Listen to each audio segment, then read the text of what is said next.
Hey, my name is Brittany. Today I'm going to tell you all about things that scared me as a child. Some things very reasonable, other things lesser than.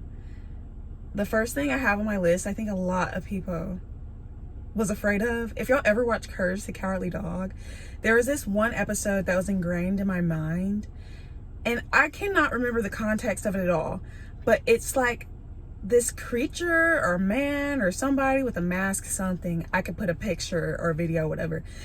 And he's like, return the slab. And I don't know why, like every single time they would do a deep voice unnecessarily in like cartoons, I would get scared. It was also, which I eventually ended up liking this song later in life, but on SpongeBob, it was like Squidward's Tiki Land. That scared me as a kid too. It's like, Squidward's Tiki Land. Ooh, ah, ooh, tiki, tiki. But just specifically like the Tiki Land. Oh, it reminded me too much of the Return of the Slab, and I was getting PTSD flashbacks. The second thing I think a lot of people were scared of as well, definitely the dark. I grew out of this fear. But when I was a kid, I would like turn the lights off to the front of my house and I would run to my like room or whatever. And when I would sleep with like a night light. All the way up until I was in like middle school, I would sleep with a night light because it felt like something was chasing me. It wasn't necessarily the dark. I guess it was more like the fear of the unknown, but like the fear would grip me suddenly and I felt like the need to run. And I would always be scared that something would go bump in the night, and I just was not mentally prepared to deal with that stress as a child. So I was like, I'm keeping that light on, because sometimes if you like stare in the corner, like your brain starts making up figurines. Okay, the third thing I have on my list. Okay, it wasn't the book Scary Stories to Tell in the Dark, but there was a page in the book and it was of this woman, and it scared me and my sister. My sister's 8 years older than me. It was her book and she got it from like the Scholastic Book Fair. Shout out to the book fairs. But she got it from the book fair. It was so bad, she ripped it out and put it in the back of the book. But every now and then when you would pick it up, the page would fall out the back and it would jump scare you. Like, it would jump scare you. And still to this day, if I ever see that picture, it's like chills run up my spine. It's demonic. I don't care what nobody says. That picture is terrifying. Okay. In the same light of like children's book, okay, I know people were scared of like, okay, you know Shel Silverstein?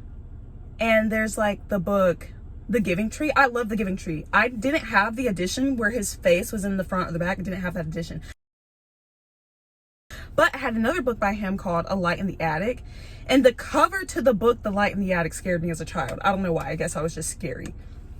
The other thing I had was Slender Man in general. That scared me all the way up until I was in elementary school, because I had no business being on YouTube like I was at 7 years old, but I was indoctrinated by my older sister. And so I was watching like people play Slender Man for no reason, and that would scare me. But specifically, there was this one video I watched because there was a mode, I think people modded their game, and it played the song that was like, da da da in the club, give me $20, give me $20. And for some reason, the association with Slender Man, hearing that song would run, like, I would get scared. I was just scared for no reason. It's like that meme of Lauren from Big Brother, like BB's 27, if y'all watch. And she's like scared. It's like Lauren is scared. That was me.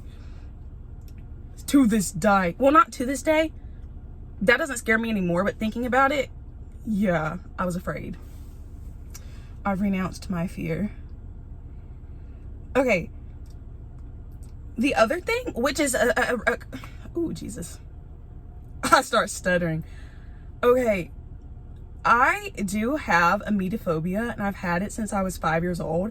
And I was not able to vocalize that as a child because they're like, what do you mean? But, and this could be gross, but the idea of people throwing up or me throwing up scares me so bad. And I don't know necessarily where it stemmed from, but it's like if someone is sick around me or they say they feel bad, I cannot help it. I start getting really bad anxiety. And it's like, yes, I want you to get better, but I cannot help you. I'm so sorry. When I was in elementary school, people would throw up all the time around me, and maybe that's like a trigger for it. Because it got to the point where I didn't even want to go to PE or ride the bus anymore. And I remember that my kindergarten teacher thought I was being bullied, and that's why I didn't want to go to PE, because that's where the vomiting would happen in other people. And I was getting bullied, but that wasn't the reason I didn't want to go to PE. Like, I wanted to hang out with my friends, yeah.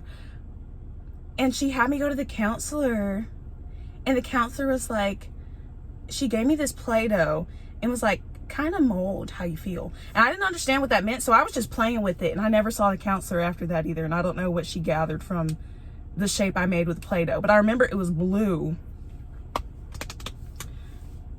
And this girl would always throw up on the bus, and it became a thing where it was like every Tuesday. I realized a pattern. I was like, girl, like, Dramamine, like, I don't know. It happened all the way up to middle school, and then you're having to walk around the vom. It, like, every single morning in the morning, I would cry to my mom, like, please drive me to school. And she's like, it's not. Oh, girl, there's a spider outside, I saw. But she was like, basically, why would I waste gas? And I'm crying my eyes out, y'all. She would sometimes, but not all the time. Because it would scare me really bad, still to this day. Literally, like, a couple of years ago, I went to this concert with my friend, and I guess this girl who was next to us, because we were standing like in a pit situation. It was for our school's homecoming, and this girl, I guess they pre-gamed beforehand, and she threw up next to me, killed the vibe. I went out a couple of years ago with my sister and her coworkers and her coworkers' kids, because I was friends with one of the daughters. And one of the girls in that group threw up. My vibe was killed. I have so many stories, like, I don't know. And I hadn't thrown up in like 10 years until maybe like a year or two ago. Like, if I can control it at all, best believe I will. And it's scary, like, I'll cry. Okay, moving on, because I could really talk about that all day. And also one time, okay, because when I was in high school, I was in marching band, and we had to get physicals. And I don't know how it came up, but when I was at the doctor, and this actually, like, I think about it to this day, I was at the doctor, and somehow my emetophobia came up, and I was telling her, like, yeah, like, it gives me really bad anxiety, and she starts laughing in my face, and everybody's laughing. I'm like, haha, what's funny? You're laughing alone. You're laughing alone. Like, I'm like, I don't know, like, I may have to deal with this for the rest of my life, who knows. Okay, the last thing, which is the silliest of all. When I was a kid, and this is branching off, I guess, my fear of the dark, me and my sister would sleep in the same room. Even though I had my own room, we would sleep in the same room up until maybe I was 8 years old. And because she was older than me, she had to go to like middle school at the time. And so she would wake up like 2 to 3 hours earlier than I would for school, or maybe not that much, but it just felt like a long time. And she would set this alarm for her to get ready, and the alarm scared me so bad. Like, it was just settling my spirit for some reason as a kid. And I remember telling her, like, your alarm is scaring me, and she's probably like, literally, what are you talking about? Like, you're doing too much. And maybe I was, but I did find the flip phone she had the other day, and I was able to record the audio. So I'll let y'all be the judges of that. For real, I'll let y'all be the judges of that. Because what I was going to do a video titled, oh, the silliest thing that scared me as a kid.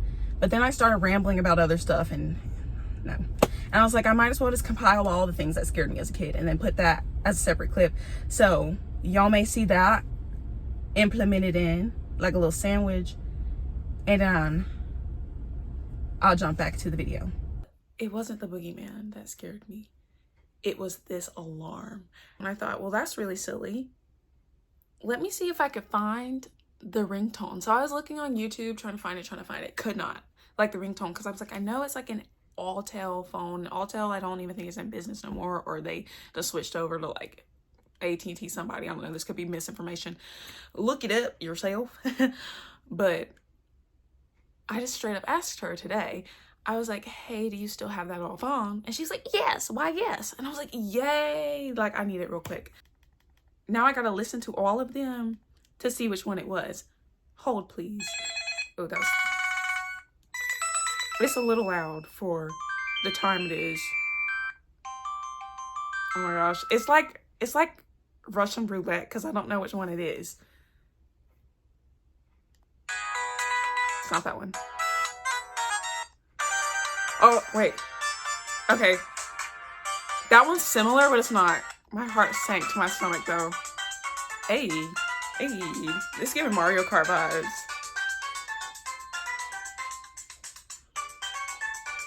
Wait, that's a vibe. It was this one, y'all. Oh my gosh. Okay. It's not that bad, but as a kid, this scared me so bad. It's called In a Circle. And this would be her ringtone to wake up every single morning. Let me know what scared y'all as a kid. The real stuff and like the little silly stuff. Because when you're a kid, you don't really know any better. Because like my family would try to scare me and stuff and like talk about the boogeyman. They'd be like, boogie, boogie, boogie, boogie. I'm like, please stop. Like, I'm a child. Like, I should be able to walk freely in my house and not be scared of my family members trying to scare me with riddle tales. Like, I don't know. Oh, there's a bird outside. Sorry. Yeah. And when I would sleep in the room with my sister, she knew this about me. And she would, in the middle of the night, tap me on the shoulder. And I'll be like, what? She was like, what are you talking about? That wasn't me. And I was like, girl, stop playing in my face.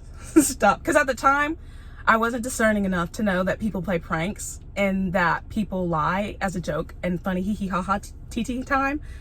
And so I'm thinking like there's a ghost. Like what other explanation is there?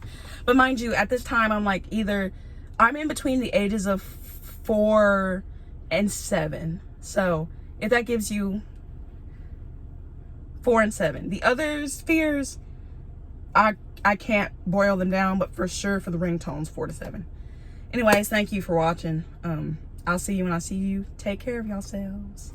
And then this for the millennials. This for the Gen Z, this for the millennials.